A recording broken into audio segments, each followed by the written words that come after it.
Hello and welcome to Quarterly Perspectives, first quarter 2018. My name is Sheldon McFarland and I serve as the Vice President of Portfolio Strategy and Research at Loring Ward, and I'll be your host for this presentation. The steady upward march that defined markets in 2017 didn't last long into the new year. In February, volatility surfaced and many major stock markets finished the first quarter of 2018 in negative territory. But a declining US dollar, which was down 1.4% for the quarter, boosted foreign company returns for U.S. investors. A snapshot of performance for the first quarter shows that Latin America was the strongest performing region, returning 8%, followed by Asia, which finished up 0.7% for the quarter. Meanwhile, Europe and North America both ended the quarter lower, down 2% and 1.1% respectively. In general, during the quarter, we saw negative returns for most asset classes and a sharp divergence in returns between growth and value companies, with small growth companies leading the way in the U.S. and international markets. Looking back over the last 15 years, we see a similar trend, both U.S. and international companies rewarding investors who own them over the long term. In the U.S., a tilt towards small company stocks versus large company stocks has rewarded investors with a 15-year annual premium of 1.1% on average. However, investors tilted towards value company stocks versus growth company stocks have experienced relative annual underperformance of 0.8% on average. Looking internationally, investors tilted towards value company and small company stocks captured annual premiums of 0.1% and 4.0% respectively. In general, investors who stayed invested and followed our strategy of tilting their portfolios towards small cap and value companies in both U.S. and international allocations of their portfolios were rewarded with higher returns than a non-tilted portfolio over this period. Looking at the most recent quarter's asset class returns, we see asset classes in your portfolio ranging from a positive 1.6% for emerging markets value on the high end to negative 7.4% for U.S. REITs on the low end.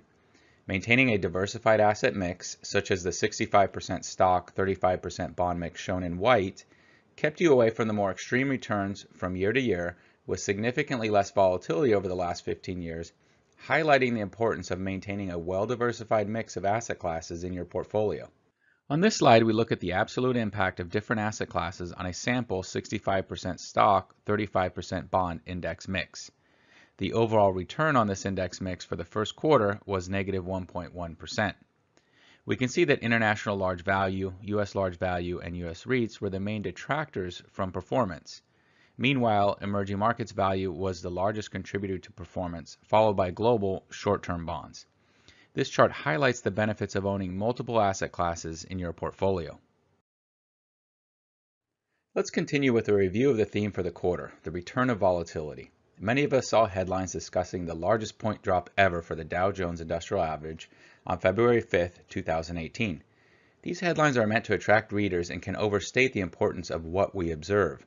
In this case, while we did observe the largest point loss ever, it was only the 100th worst day on the index on a percentage basis. Looking at the fear index, officially known as the VIX index, a key measure of market expectations of near-term stock market volatility, we see that in spite of the uptick in volatility in February, the highest measures were only the 587th and 828th highest closing days on record since 1990. Recalling last quarter's presentation, we observed that the VIX saw 22 of its lowest 25 readings ever in 2017. It's important to remember that recent upticks may seem higher in light of the historically low volatility observed last year. We finished the quarter almost exactly on par with the average historical level, meaning markets are about as volatile as they've typically been over the last 30 years. 152 times, that's the number of times the U.S. stock market has declined by more than 10% since 1926. Looking at this chart, we see that the 10% decline experienced in the first quarter of this year is not an uncommon occurrence. We also notice that on average, the blue bars show that 1, 3, and 5 years later, investors who stayed invested following the declines experienced positive results. The same can be said for declines of 20% or more, of which we've seen 39. Even with these sharper losses, we can see the story remains the same. On average, investors who stayed invested saw positive returns several years down the road.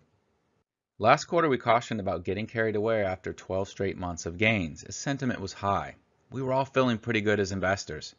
Now, a quarter later, with markets experiencing higher volatility, the sentiment is flipped, and investors are looking for reasons why they should stay in the market. In reality, your own scenario likely hasn't changed much, nor the likelihood of accomplishing your goals. So avoid the roller coaster of market swings and continue to work with your financial advisor to make sure you're on track to meet your long-term goals. This concludes our presentation for today. Thank you again for joining me. Until next quarter, goodbye. To review this or past commentary, please see Loin Ward's YouTube channel.